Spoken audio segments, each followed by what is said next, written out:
Alright, notes for section A4 for summer homework is going to, problems that you do today or for this section are going to ask you to factor and do some simplifying. So I'll do 3 examples of factoring. We'll look at some problems where they ask you to simplify some rational expressions, which again are asking you to factor. And then the last one that we'll do is one where we add and subtract expressions.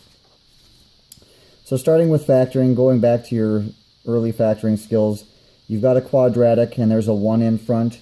So you're going to go ahead and look at the last number and try to find factors of the last number that when multiplied together will give you negative 28 and when add together give you negative 3.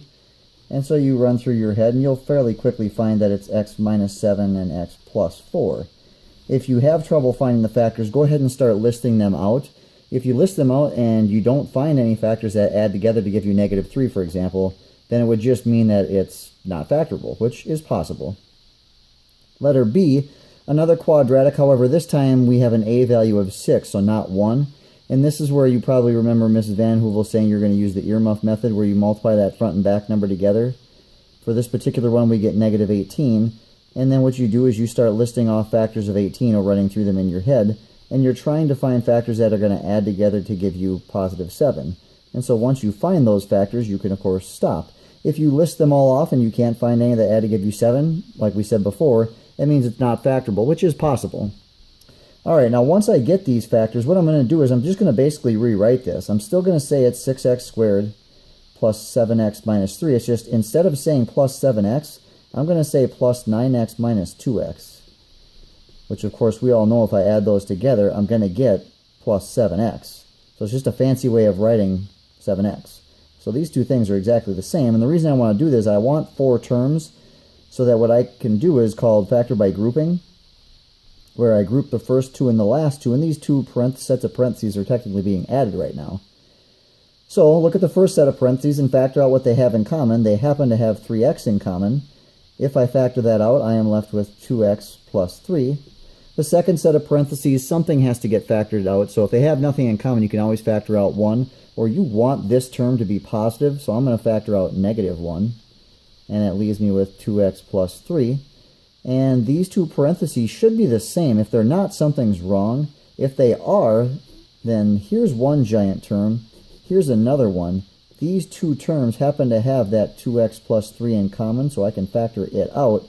And I'm left with the 2 things that got factored out originally, the 3x minus 1. So just a kind of a quick review of doing your factoring when you don't have a 1 in front of the a or the x squared term. Then we move on to how do I factor when I have something bigger than degree 2, like something to the 3rd or 4th or 5th or whatever power. That would mean you usually have to do synthetic division. So once I identify that I have something to the 3rd or higher power, the next thing I do is I usually look back here to see if there's a constant. If there is no constant, then I have something in common, typically x or x squared or whatever the case may be, and I can just factor that out, and then maybe I don't have to do synthetic division. If there is a constant back in the back, then yeah, I probably will have to do synthetic division. So if you remember doing that, you want to double check to make sure all the exponents are in order, so 3, 2, 1, 0. And if something was missing, say that 23x, remember you have to account with it for a 0. So I write down the coefficients in order: 2, 3, negative 23, and negative 12. And like I said, if something was missing, you would have to put a 0 and account for it. Now, I know Mrs. Van Hoovel liked doing that when she did her synthetic division, and that's fine. If you feel more comfortable doing it that way, go ahead. I, for some reason, like doing it this way. This is the way I was taught when I was in school, so I just always kind of stuck with this. But whichever one you feel most comfortable with. Alright, and we start by dropping the 2, and then what you're going to do is, of course, I have to guess and check numbers here, and then I usually multiply, add these together, multiply, add these together, but I have to figure out what number do I put here. And if you remember finding the rational zeros theorem, or it was the P and Q thing, where you took the factors of 12, negative 12, and the factors of 2, and you divided them. So the factors of 12 would give you 1, 2, 3, 4, 6, and 12. Those are the numbers that go into 12 evenly. Factors of 2 would be 1 and 2. And then what you did is you divided each number. So I took 1 divided by 1, 2 divided by 1, 3 divided by 1. Of course, that just gives you the same thing. So the numbers 1, 2, 3, 4, 6, and 12 were in this list. And then I took 1 divided by 2, 2 divided by 2, and so on, and added those numbers. 2 divided by 2 is 1, I already have that. 3 divided by 2 I do not have, so I'll add that in. 4 divided by 2 is 2, 6 divided by 2 is 3, 12 divided by 2 is 6. So this would be the list of numbers that you would want to try to do synthetic division with. If you count them up, you have 8 in here, but it's plus or minus, so technically you have 16 different numbers that you should try. Now, to save us time, I know that 3 is going to work. Now, I'll show you some tricks and things in class next year, how I can figure that out a little bit quicker. But for now, you'll have to kind of guess and check. Hopefully, you don't have that many numbers to try. So again, start by dropping the 2. Multiply to get 6 in this case. Add to get 9. Multiply to get 27. Add to get 4. Multiply to get 12. And you want that to be 0. So yes, in fact, 3 did work. And now when you go to write the set of factors, it's always x minus the 0 or x-intercept. So it's x minus 3. If that were negative 3, then it would be x plus 3, for example. Remember with synthetic division what this represents. This represents 2x squared plus 9x plus 4. And if that can factor further, then I should try to factor it further. If it can't, then I'll just go ahead and write it here in parentheses and I'm done. But if I do my little earmuff method like I did over here, I know that if I multiply 2 and 4 together, I'm going to get 8. Factors of 8 that will give me 9 would be 8 and 1. And now imagine if I have 2x squared plus 8x plus 1x plus 4, and I factor out the first parenthesis, 2x, I'm left with x plus 4. Second parenthesis, remember we said you have to factor something out, so I'm going to factor out x plus 1. It looks like I'm going to end up with 2x plus 1 times x plus 4. So it actually does factor further, meaning had I tried negative 4, which of course is in my list, I would have gotten this to be 0. Or had I tried negative 1/2, which again is in my list, I would have gotten this to equal 0. Any other number wouldn't have worked. So factoring quadratics, hopefully you remember how to do. And if you get something bigger than quadratic, like cubic or quartic or whatever the case may be, remember to do your synthetic division.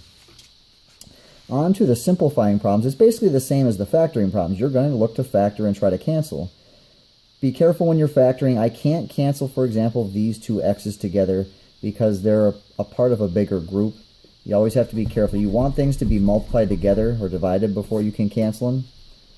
So what I'm going to do is ignore this denominator and just factor the numerator. Well, what is it that they have in common? They have 9x in common.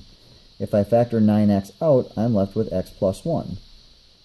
Now ignore your numerator and do the same thing to the denominator. Do they have anything in common? Well, this time they have 2. What are you left with? X plus 1.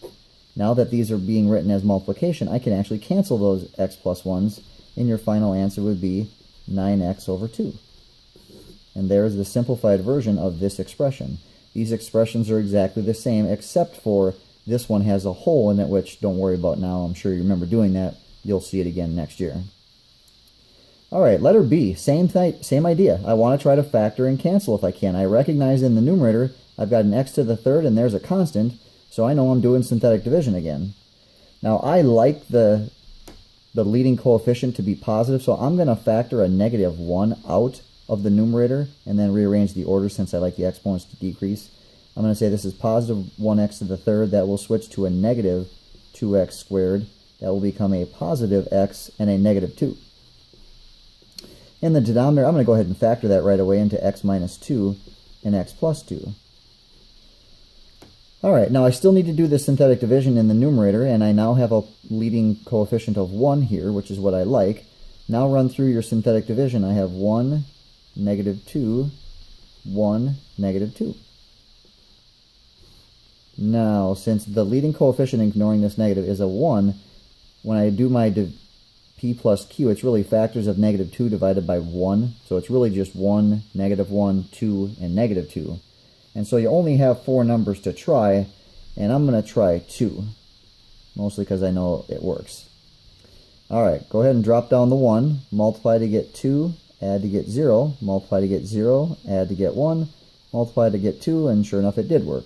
So remember that means that the factor, don't forget this negative 1, is x minus 2. This represents x squared plus 0x plus 1, which doesn't factor. If it was x squared minus 1, it would factor into x plus 1 and minus 1, but it isn't x squared minus 1. And now when you look at your numerator and you look at your denominator, you can ask yourself, do they have anything in common? And sure enough, they have the x minus 2 in common. And it's up to you how you want to write the final answer. You can take this negative and distribute it. You can say it's negative the quantity. I'm going to go ahead and distribute it. A lot of different ways that the answer could be written. But there we go. There is our answer. So big idea, try to factor and cancel if you can. Same thing is true with letter C. Don't let it bother you if they're asking you to divide fractions or multiply fractions. You're going to do essentially the same thing. Now you probably remember that when you divide by a fraction, instead of dividing, you're going to multiply by the reciprocal. And that's what we're going to do here. So I'm going to go ahead and factor all four of these things separately. For this particular one, it factors into t minus 3 and t plus 2. Its denominator factors into t plus 3 and t plus 3. Times, now I want the reciprocal, so t plus 3 in the numerator, and I'll go ahead and factor that and put it in the denominator into t plus 2 and t minus 2. And when you're multiplying fractions, you're supposed to multiply all the numerators together and all the denominators, so it really is just one giant fraction. We look to see if they have anything in common, and these t plus 3's would cancel, these t plus 2's would cancel, and you're left with a t minus 3 in the numerator. In the denominator, you have the quantity t plus 3 times the quantity t minus 2. And if you want, you can multiply them out. A lot of times we leave it factored. For what we end up doing next year, it's easier to leave it in factored form when you start solving it. But either way, it's up to you. It'll be the same answer regardless. All right, on to the last one. Adding and subtracting. It's really no different than adding these numbers together. I know that I would need to get a common denominator to actually add the fractions or add the terms together. It's the same idea here. What you want to do is try to factor these things as much as possible. The first two don't factor. This is simplified as much as it can be. That doesn't factor, but this one does. So I'm going to factor out the x that it has in common. And the reason I do that is I'm now going to look at the factored denominators and come up with the least common denominator. It's kind of the same thing that you did over here. You don't actually do it. You usually just do it in your head, but what you're doing is you're saying, okay, 2 is the factored, it's the simplified version. 3, it already is simplified. 4, however, can break down into 2 and 2. And if I wanted to find the least common denominator, I would say, well, according to this denominator, I need 1, 2. According to that denominator, I need 1, 3. According to this denominator, I need 2 2's. I've got one of them, so I just tack one more on. And the least common denominator, if you multiply those together, would be 12. So same concept over here. The least common denominator, this denominator says you have to have x in it. This denominator says you have to have a quantity of x squared plus 1. And this one says you have to have both an x and an x squared plus 1, and I already have that. I don't need to add them both in. So this is my least common denominator. So what I want is I want all three of these denominators to look like this. So ask yourself what's missing. It's missing an x squared plus 1, so I'm going to multiply both the numerator and denominator by x squared plus 1. I look at the second term, and I ask myself the same question. What's it missing from the least common denominator? It's got the x squared plus 1. It doesn't have the x. So I'm going to multiply by x over x. And then you ask yourself, on the third one, what's it missing? It's actually not missing anything. It has the least common denominator, so I don't have to do anything to it. And then what you want to do is go ahead and multiply out the numerator. So I'm going to distribute this negative 1 to get negative x squared minus 1. I'm going to go ahead and multiply the 2 and the x together. And I already have this plus 1, don't really need to do anything with it. And they all share the same common denominator, so I can just write the denominator once. If you wrote it out twice and you want to, in the next step, combine them together, of course, that's fine, same thing. And then go ahead and just add like terms together. I see the 1's cancel. Again, I like the leading term to be positive, so I'm going to factor a negative out. Completely up to you. You don't have to do that. It's more something that I'm used to doing. But it's the same either way. And then ask yourself, can you simplify? Like the last couple problems. If you look at the numerator, they still have x in common. So I'm going to factor out the x, which will leave me with x plus 2. In the denominator, this is factored. It's x squared plus 1. And now I can get those x's to cancel. Don't lose the negative. Your final answer would be, again, if you want, distribute the negatives to say negative x minus 2 over x squared plus 1. And now you got it simplified. and you're ready to go. Oops, sorry, one quick thing, I just caught it now, hopefully you caught it before. When I factored out that negative, since this is positive, this should have been a negative. It should be x squared minus 2x, which means this is x minus 2. And so now if I distribute, that will become x squared plus 2. Hopefully you caught that. If you didn't, no big deal. You see that it's easy to make little mistakes. Alright, hopefully that helps you with your section A4 homework.